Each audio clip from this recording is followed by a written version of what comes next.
नमस्कार। आज हम वायु प्रदूषण और इसके स्रोतों के बारे में, इसके प्रभाव के बारे में और किन कारणों से वायु प्रदूषण होता है और किस प्रकार से इसको नियंत्रित किया जा सकता है, कम किया जा सकता है, इसके बारे में हम आज अध्ययन करेंगे। सबसे पहले हम बात करते हैं कि वायु प्रदूषण क्या होता है। तो वायु जो है वो हमारे जीवन का स्रोत है, हम सभी जानते हैं। और प्राकृतिक रूप से यदि हम देखें तो वायु में जो गैसेस जो है वो एक निश्चित अनुपात में पाई जाती है और मनुष्य है या अन्य जीवधारी उसका यूज़ करते हैं। लेकिन जैसे जैसे मनुष्य ने अपनी आवश्यकताओं का विस्तार किया, अपनी जो विकास की गतिविधियों को बढ़ाया, तो स्थिति ये आ गई कि जो उसकी प्राकृतिक संगठन था जो वायु का, उसमें विकृति आने लग गई। तो ऐसी बात नहीं है कि जो प्रदूषण की जो घटना है वो आज की ही घटना है, बल्कि प्राचीन समय में भी प्राकृतिक कारणों से जो है वायु प्रदूषण जो है होता रहा है। लेकिन जो होम्योस्टेटिक प्रकृति जो होम्योस्टेटिक जो गतिविधि होती है उसके द्वारा ये बैलेंस बना रहता था। लेकिन आज ये स्थिति हो गई है कि मनुष्य की जो गतिविधियों की वजह से इतनी अधिक विकृति आ गई है वायु के संगठन में कि वह जो बैलेंस की जो गतिविधि थी, क्रियाविधि थी, जिसे साम्यावस्था कहा जाता है, वो उसको जो है वो बैलेंस में नहीं ला पा रही। तो ऐसी जो स्थिति जो कि नियंत्रण से बाहर हो गई है वो कहलाती है वायु प्रदूषण। और वायु प्रदूषण को अलग अलग प्रकार से परिभाषित किया जाता है। जैसे यदि हम सामान्य रूप से देखें तो वायु के भौतिक, रासायनिक या जैविक गुणों में ऐसा कोई भी अवांछित परिवर्तन यानी कि जो वांछित नहीं है और जिसके द्वारा मनुष्य के जीवन या अन्य जीवन की परिस्थितियों, हमारे औद्योगिक प्रक्रम है, हमारी संस्कृति है, हमारी संपत्ति को किसी प्रकार का नुकसान होता है या हम जो प्राकृतिक संपदा जो है वो नष्ट होती है, तो उसे क्या कहा जाता है? वायु प्रदूषण कहा जाता है। विश्व स्वास्थ्य संगठन WHO जो है उसने इसे परिभाषित करते हुए बताया है कि वायुमंडल उन परिस्थितियों तक सीमित रहता है जहां बाहरी परिवेशी वायुमंडल में दूषित पदार्थों की सांद्रता मनुष्य तथा पर्यावरण को हानि पहुंचाने की सीमा भी बढ़ जाती है। तो इस प्रकार से हम देखते हैं कि अलग अलग रूप से इसको परिभाषित किया गया है। लेकिन वास्तव में यदि एक लाइन में इसको कहा जाए तो प्राकृतिक और विशेष रूप से मानवीय कारणों से ऐसे तत्व जो उत्पन्न होते हैं जो कि वायु में विकृति लेके आते हैं, उसको असंतुलित अवस्था में लेके आते हैं, तो वो कहलाता है वायु प्रदूषण। वायु प्रदूषण का मुख्य जो कारण है वो मनुष्य का विकास की अंधी दौड़ है, जिसमें उसने संसाधनों का अविवेकपूर्ण दोहन किया। और इस आर्थिक प्रगति की दौड़ में उसने जो प्रकृति के जो तत्व थे, प्रकृति के जो संगठक थे, उनको क्या कर दिया? नज़रअंदाज कर दिया है। उनकी जो स्वास्थ्य है उनको क्या कर दिया है? उनको बिगाड़ दिया है। और यही स्थिति जो है वो प्रदूषण कहलाती है। अब आगे हम बात करते हैं वायु प्रदूषण के स्रोत के बारे में कि किन कारणों की वजह से वायु प्रदूषित होती है। तो इसके भी अलग अलग वर्गीकरण के आधार हैं जिनके आधार पर इनको वर्गीकृत किया जाता है। सबसे पहले हम बात करते हैं उत्पत्ति के आधार पर वायु प्रदूषण के स्रोत। सबसे पहला है प्राकृतिक स्रोत, यानी जो प्रकृति द्वारा है, जिसके द्वारा बैलेंस बना रहता है, इतना अधिक प्रदूषण नहीं होता। जैसे फर्स्ट जो है वो है ज्वालामुखी। तो ज्वालामुखी की जो क्रिया होती है उसमें काफ़ी गैसेस है, जो धूल कण है जो निकलते हैं, जो कि सीधे वायुमंडल में मिल जाते हैं। वनाग्नि है, जब वन जल जो है, कई बार क्या होता है कि घने वनों में किसी वजह से, घर्षण की वजह से क्या होता है, आग लग जाती है और आग लगने की वजह से पेड़ जो है वो जलते हैं। तो उनकी वजह से carbon dioxide, carbon monoxide gases जो है वो वायुमंडल में मिल जाती है, या राख जो होती है वो वायुमंडल में बिखर जाती है। तूफान है, तो तूफान के द्वारा भी क्या है, वायु में क्या किया जाता है? प्रदूषण किया जाता है। जो कण हैं, मिट्टी के कण हैं, वो काफ़ी वायुमंडल में पहुंच जाते हैं। कोहरा भी एक ऐसी स्थिति है जो कि मतलब कि एक वायु को प्रदूषित करता है, लेकिन एक संतुलित अवस्था तक, उससे किसी प्रकार की विकृति नहीं आती। अब हम बात करते हैं मानवीय स्रोतों के बारे में, जो कि वायु प्रदूषण के मुख्य स्रोत हैं। सबसे पहला है दहन क्रिया, यानी कि जलाने की क्रिया।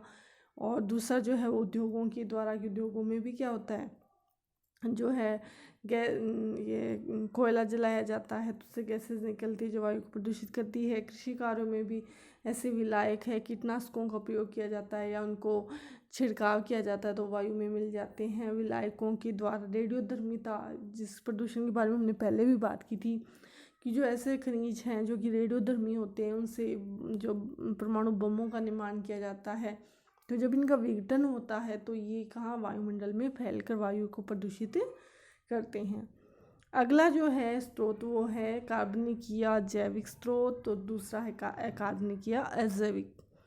और आकार एवं घनत्व के आधार पर विशिष्ट स्रोत और विविध स्रोत, और स्रोतों के आधार पे अलग अलग, जैसे नाम के आधार पे, जैसे वाहनों के दहन के द्वारा या औद्योगिक क्रिया के द्वारा, स्थिर दहन के द्वारा। तो ये कुछ वायु प्रदूषण के स्रोतों का हमने वर्गीकरण देखा।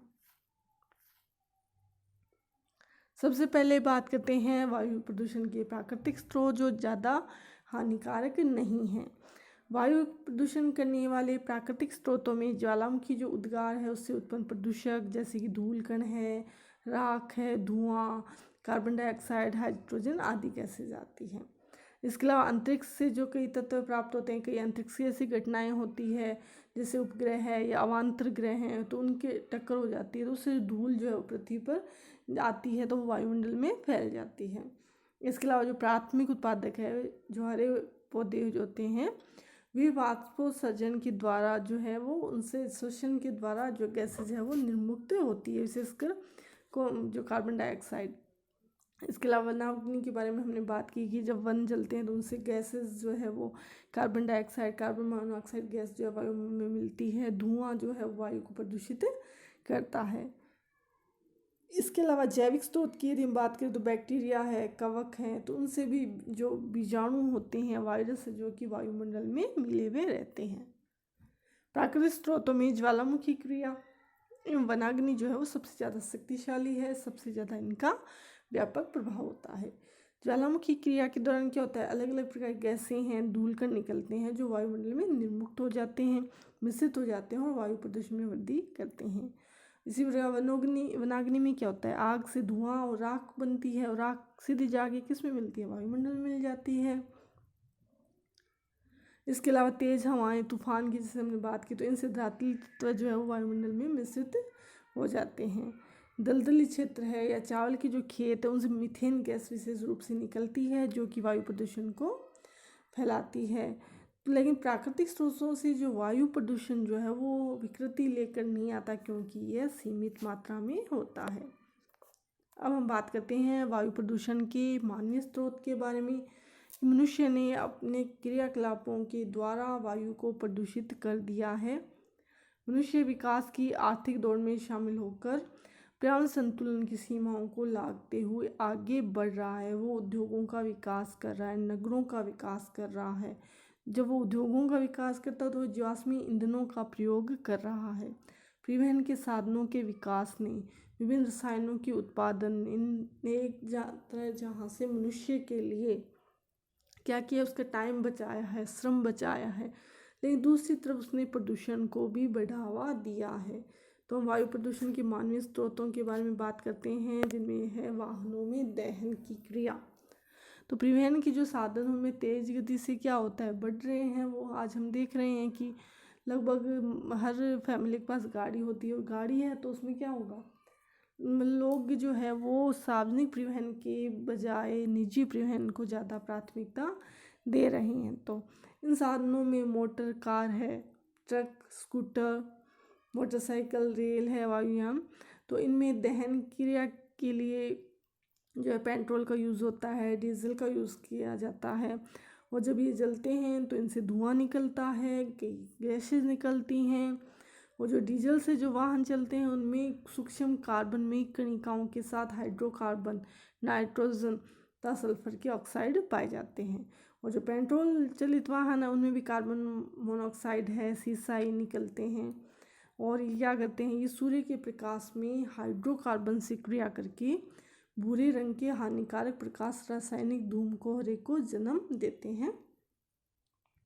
तो इस प्रकार से जो ये कोहरा जो है वो क्या होता है, हानिकारक हो जाता है जीवन के लिए। औद्योगिक निर्माण प्रक्रिया के बारे में हमने बात की थी कि औद्योगिकीकरण ने वायु प्रदूषण को बढ़ावा दिया है।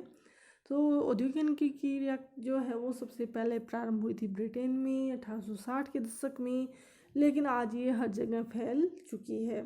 20वीं शताब्दी तक लगभग हर देश में उद्योगों का विकास हो चुका है। कपड़ा उद्योग, कागज उद्योग, चीनी उद्योग है, तेल शोधन उद्योग है, धातु उद्योग है आदि। तो ये सभी क्या वायु के प्रदूषण को बढ़ावा देते हैं, क्योंकि इनसे अलग अलग प्रकार की हानिकारक गैसें, धुआं और प्रदूषक तत्व जो वो निकलते हैं। हानिकारक गैसों की यदि हम बात करें तो इनमें hydrogen sulphide, sulphur dioxide, carbon dioxide, carbon monoxide आदि मुख्य है।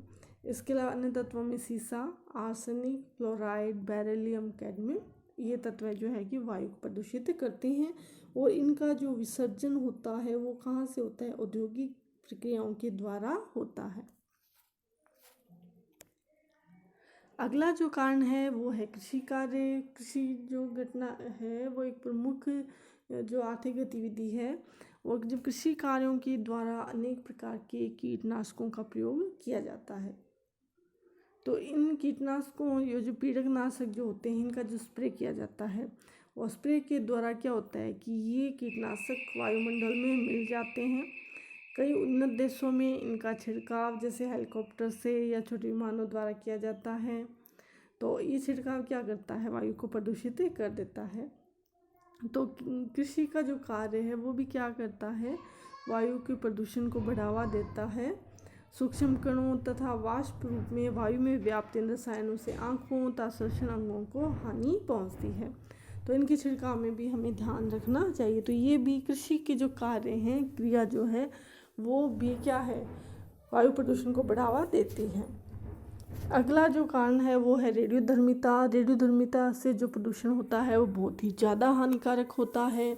परमाणु तत्वों जैसे कि हम जानते हैं, जैसे यूरेनियम है, ये जो तत्व है वो परमाणु खनिज है। जब इनका खनन किया जाता है तो इनके विघटन से जो तत्व है वो वायुमंडल में फैल जाते हैं। तो परमाणु तत्वों को अलग अलग यूज़ जब हम करते हैं तो रेडियोधर्मिता से भी वायु प्रदूषण फैलता है। कि परमाणु बमों के निर्माण में क्या होता है? समस्थानिकों का, रेडियो एक्टिव जो आइसोटॉप्स का यूज़ किया जाता है, और ये पदार्थ क्या होते हैं? अस्थायी प्रकृति के होते हैं, यानी कि जैसे ही ये उत्पन्न होते हैं ये विघटित होने शुरू हो जाते हैं। तो ये विघटन गामा किरणों और परमाणु कणों के विकिरण के रूप में होता है, जो मानव जाति तथा पादप समुदाय दोनों के लिए ही हानिकारक होती है।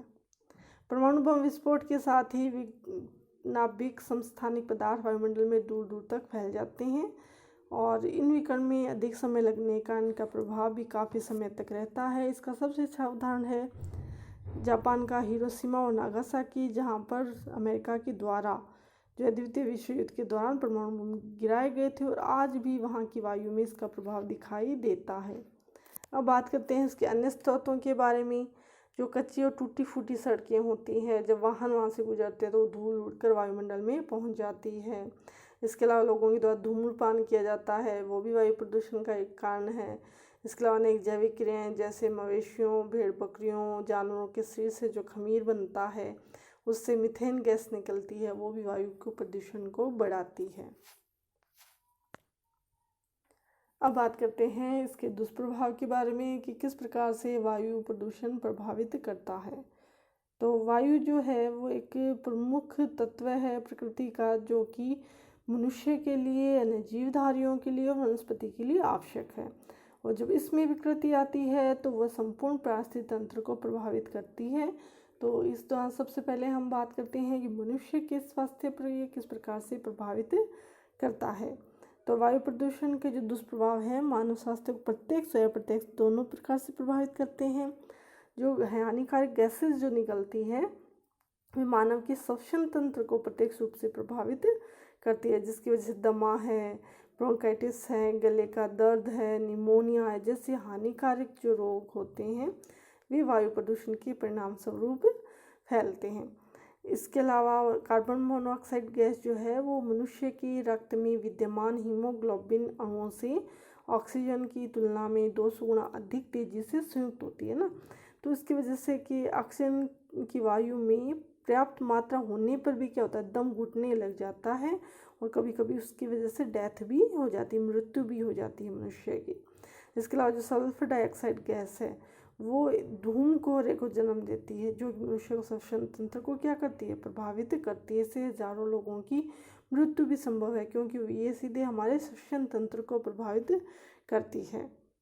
तो सन 1952 में लंदन में, 1948 में सोम्ब्रेज घाटी जो बेल्जियम में है, और डोनोरा घाटी पेंसिल्वेनिया यूएस में जो है, वहाँ पे धूम कोहरे की वजह से हजारों लोगों की मृत्यु हो गई थी। तो इसका उदाहरण है अच्छा कि किस प्रकार से वायु प्रदूषण जो है मनुष्य की मृत्यु के लिए भी उत्तरदायी होता है। अगला, वनस्पति पर प्रभाव। जो पादप है वो सपुष्य होते हैं और सूर्य के प्रकाश से भोजन यानी कि उत्पादक होते हैं, और यदि इनको संतुलित मात्रा में प्रकाश नहीं मिले तो इनका विकास प्रतिकूल प्रभावित होता है। तो प्रदूषित पदार्थ क्या होते हैं, पादपों की पत्तियों पर केंद्रित होकर उनके पर्णरंध्रों को अवरुद्ध कर देते हैं। उसकी वजह से वाष्पोत्सर्जन की प्रक्रिया धीमी हो जाती है, तो उनका पौधों का विकास नहीं हो पाता। इसके अलावा ओजोन का ह्रास हो रहा है, उसकी वजह वायु प्रदूषण है। तो धरती पर तापमान ज़्यादा हो गया तो वनस्पतियों पर प्रतिकूल प्रभाव पड़ रहा है। यदि हम सागरीय पारिस्थितिक तंत्रों की बात करें तो वहाँ भी पादप पलवक जो होते हैं उनके द्वारा प्रकाश संश्लेषण कम हो जाता है। तो यदि प्रकाश संश्लेषण कम होगा तो भी जो है वो पादप पलवक मर जाएंगे, तो उन प्यास से जो जूप्लैंक्टन है वो भी नष्ट हो जाएंगे। तो सागरीय पारिस्थितिक तंत्र की जो आहार श्रृंखला है वो भी क्या हो जाएगी, नष्ट हो जाएगी। तो प्रदूषण जो है वो न केवल मनुष्य को, न केवल स्थल बल्कि सागरीय पारिस्थितिक तंत्र को भी प्रभावित करता है। इसके अलावा जीव जंतु और कीटों पर प्रभाव। जीव मंडल में जो जैव विविधता पाई जाती है, विविध जो जीव पाए जाते हैं, कीट पाए जाते हैं, ये जैव विविधता हमारे अस्तित्व के लिए बहुत महत्वपूर्ण है, लेकिन जैसे जैसे वायु प्रदूषण बढ़ रहा है इनके अस्तित्व को खतरा हो गया है। पशु एवं अन्य जीव क्या है, इसको ग्रहण करते हैं। तो वो जब ग्रहण करते हैं तो जो विषाक्त पदार्थ होते हैं वो उनके शरीर में पहुंच जाएंगे, तो उनके उत्तकों के विकास को प्रभावित कर देते हैं। इसके अलावा जिस पशु चारे पर विभिन्न क्लोराइड जो यौगिक हैं वो यदि गिर जाते हैं तो ये पदार्थ सीधे पशुओं के शरीर में जाते हैं, तो पशुओं की हड्डियां हैं उनके दांतों में फ्लोरोसिस रोग हो जाता है। इसके अलावा प्रदूषित वातावरण से अम्लीय वर्षा को जन्म देगा। तो अम्लीय वर्षा से क्या होता है, जंतुओं का भोजन है वो नष्ट हो जाता है, जल स्रोत है वो नष्ट हो जाते हैं, प्रदूषित हो जाते हैं। अब यदि जीव जंतु उनको यूज़ करेंगे तो क्या होगा, उनका जो सिस्टम होता है, उनका जो जैविक तंत्र होता है वो सिस्टम क्या हो जाता है, वो विकृत हो जाता है। इसके अलावा कीटों की जो कार्यशीलता होती है, उनका जो स्वास्थ्य है वो भी वायु प्रदूषण से प्रभावित होता है। तो कीट जो है वो भी क्या है, वायु से प्रभावित होते हैं। मौसम पे प्रभाव की यदि हम बात करें तो वायु प्रदूषण जो है स्थानीय मौसम पर भी प्रभाव डालता है। यदि हानिकारक वायु प्रदूषक है वो पृथ्वी के बादलों जैसे तापमान, वर्षा पर प्रतिकूल प्रभाव डालते हैं। हमने अभी बात की थी धूम कोहरे के बारे में कि धूम कोहरे की वजह से हजारों लोगों की जान चलेगी। तो ये औद्योगिक वातावरण में बनता है तो वहाँ के शुद्ध वायुमंडल के मौसम को क्या कर देता है, प्रभावित कर देता है, उससे विषैला कर देता है। यदि कहीं भी इस्पात कारखाना है तो वहाँ के धुएं में विशेष प्रकार के हिम केंद्रक जो कण होंगे तो उनसे वर्षा की संभावना अधिक हो जाती है। तो इस प्रकार से ये क्या है कि स्थानीय मौसम को भी प्रभावित करते हैं। अब बात करते हैं कि वायु प्रदूषण को किस प्रकार से नियंत्रित किया जाए, उसके प्रभाव को कम किया जाए। तो इसका सबसे अच्छा है कि जनसाधारण को शिक्षित किया जाए कि जब तक हम लोग स्वयं अपने लोकल लेवल पे नहीं प्रयास करेंगे तब तक ये संभव नहीं हो पाएगा। इसलिए आवश्यक है कि जनसाधारण को इसको रोकने के उपायों के बारे में जानकारी दी जाए, उन्हें शिक्षित किया जाए, तभी सहायता मिलेगी। पर्यावरण के प्रदूषण की जो समस्या है इसके लिए जनसाधारण को जागृत करने के लिए हर साल 5 जून को क्या है, विश्व पर्यावरण दिवस मनाया जाता है। तो ये जीके का क्वेश्चन है, आपके बहुत एग्जाम्स में से पूछा जाता है कि विश्व पर्यावरण दिवस किस दिन को मनाया जाता है, तो इसका आंसर क्या होगा, 5 जून। अगला इसके लिए जो है वो एक इसे कानूनी रूप दिया जाना चाहिए प्रदूषण को रोकने के लिए, क्योंकि जहाँ पे बाध्यता होगी वहाँ पे क्या होगा, जो उसको ज़्यादा अच्छी तरह लागू किया जा सकता है। तो इसके अलावा लगभग सभी देशों में कानून बनाए गए हैं, हमारे देश में भी कानून बने हुए हैं, जैसे जल एवं वायु प्रदूषण निवारण अधिनियम 1974, उसमें उसके बाद में संशोधन किया गया 1981 में। इसके अलावा वायु प्रदूषण नियंत्रण अधिनियम 1981 फिर से 1987 में संशोधित किया गया है। पर्यावरण संरक्षण अधिनियम बनाया गया है 1986 में। तो अलग अलग कानून बनाए गए हैं, उनमें अलग अलग धाराएं लागू की गई है कि ध्वनि प्रदूषण संबंधी कोई गतिविधि उसको किस प्रकार से रोका जाए, जुर्माना लगाया जाए या सजा दी जाए। अगला हम ये कर सकते हैं कि उचित ईंधन का उपयोग, क्योंकि जो ईंधन जो का जलना जो है वो वायु प्रदूषण को ज़्यादा बढ़ावा देता है। तो यथासंभव जहाँ तक हो उसके ऐसे ईंधन का प्रयोग करें जो कि धुएं रहित हो। जैसे जल विद्युत का यदि उपयोग किया तो वायुमंडलिक प्रदूषण की समस्या से बचा जा सकता है। जीवाश्म ईंधन जो होते हैं ना वो वायु प्रदूषण को अधिक बढ़ावा देते हैं। या कोयले के जो ईंधन है उसको हम प्रयोग करते हैं, पहले उसकी धुलाई कर लेनी चाहिए। तो और कई जैसे दिल्ली, यदि हम भारत की बात करें तो दिल्ली है, अन्य महत्वपूर्ण जो नगर है, बड़े नगरें हैं, तो वाहनों क्या कैसा जो पेट्रोल उपलब्ध करवाया जा रहा है, शीशा जो रहित। इसके अलावा जो सार्वजनिक वाहनों के लिए डीजल और पेट्रोल के स्थान पे सीएनजी गैस जो है उसका प्रयोग अनिवार्य किया गया है, ताकि जो बड़े महानगर उनमें वायु प्रदूषण को रोका जा सके। तो उचित ईंधन के प्रयोग के द्वारा भी इसको कम किया जा सकता है। अगला है प्रदूषण नियंत्रण के संयंत्र की व्यवस्था। तो उद्योग जो है वो वायु प्रदूषण के मुख्य स्रोत है, जैसा कि हम जानते हैं। तो वहाँ भी प्रदूषण नियंत्रण के संयंत्र लगाए जा सकते हैं, जैसे बैग फिल्टर्स है, गैस स्क्रबर है, सेटलिंग चैम्बर है, वेट कलेक्टर्स हैं। तो इस प्रकार से कुछ ऐसे यंत्र जो कि वहाँ पे प्रदूषण को नियंत्रित करे, बाहर की तरफ नहीं निकलने दे, तो इसको जो ज़्यादा प्रभावी रूप से हम कर सकते हैं। जैसे सिंगरौली का जो ताप विद्युत केंद्र है, वहाँ पे जो फ्लाई ऐश से जो प्रदूषण होता है ना, तो उसको कम करने के लिए वहाँ पे विद्युतीय तलछटी जो एक ये संयंत्र है वो लगाया गया है। उद्योगों की उचित स्थिति के द्वारा भी हम क्या कर सकते हैं, वायु प्रदूषण के प्रभाव को कम कर सकते हैं। तो इसके लिए, क्योंकि वायु प्रदूषण मनुष्य के लिए हानिकारक न हो, इसके लिए उद्योगों को कहाँ लगाया जाना चाहिए कि वो रिहायशी इलाकों में नहीं हो, बल्कि कहाँ पे उनको बाहर लगाया जाए। नगरों के बाहर उद्योगों को स्थापित करते इसमें ये ध्यान रहे कि कारखानों से नगर की ओर हवा कम आए। तो इससे भी उद्योगों की स्थिति से भी वायु प्रदूषण के प्रभाव को कम किया जा सकता है। अगला है औद्योगिक पदार्थों का बहुमुखी उपयोग। जो औद्योगिक पदार्थ हैं उनके वैकल्पिक जो यूज़ किए जा सकें, बहुत सारे यूज़ किए जा सकें। जैसे चीनी उद्योग है तो सीरे का प्रयोग अल्कोहल बनाने के लिए किया जा सकता है। रसायन उद्योग है तो उनसे वायुमंडल का बहुत ज़्यादा प्रदूषण होता है, तो इनका मुख्य उत्पादन के साथ साथ गौण उत्पादनों के लिए प्रयोग करके प्रदूषण को कम किया जा सकता है। अगला है कि परिवहन की व्यवस्था में सुधार। परिवहन के जो साधनों में जो ईंधन का जो दहन होता है वह भी वायु प्रदूषण का एक प्रमुख कारण है। तो इसके लिए रेल परिवहन में कोयले से चलने वाले इंजन के स्थान पे विद्युत इंजनों का प्रयोग कर सकते हैं। और महानगरों में जो सड़क से बहुत अधिक प्रदूषण होता है, तो इसके लिए भी क्या कर सकते हैं, जो आगे जो गाड़ियाँ जो है जो कि पेट्रोल अच्छा नहीं है या फिर गाड़ियाँ सही स्थिति में नहीं है, उनको रोका जा सकता है। वाहनों का जो अंतर्दहन इंजन होता है उनमें सुधार लाया जाना चाहिए, है ना। तो ऐसे इंजनों का उपयोग किया जाना चाहिए जिनमें कम से कम जो है वायु प्रदूषण हो। इसके अलावा जो है वायुमंडल प्रदूषण के लिए जो है वो ऐसे फिल्टर लगाए जा सकते हैं वाहनों में, जिनसे कि जो हाइड्रोकार्बन है या अन्य जितनी भी हानिकारक गैसें हैं वो कम से कम बाहर वायुमंडल में विसर्जित हो। अगला है परमाणु विस्फोटों पे रोक। तो हमने वायु प्रदूषण के बारे में बात की कि रेडियोधर्मिता के द्वारा भी वायु प्रदूषण को बढ़ावा मिलता है। तो युद्ध तथा शांति के लिए परमाणु विस्फोटों पर रोक लगानी चाहिए, कम से कम करना चाहिए, क्योंकि चाहे ये शांति के लिए हम यूज़ करते हैं या युद्ध के लिए, ये रेडियोधर्मी पदार्थ छोड़ता है और प्रदूषित करता है। तो या तो इसके लिए ऐसी तकनीक यूज़ की जाए कि वो कम से कम प्रदूषणकारी हो, या फिर इनको प्रयोग जो है उसको कंट्रोल करना चाहिए।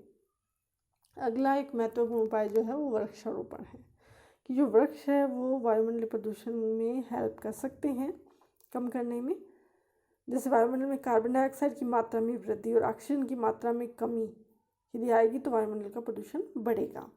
और पेड़ पौधे हम जानते हैं कार्बन डाइऑक्साइड को ग्रहण करते हैं और ऑक्सीजन को छोड़ते हैं।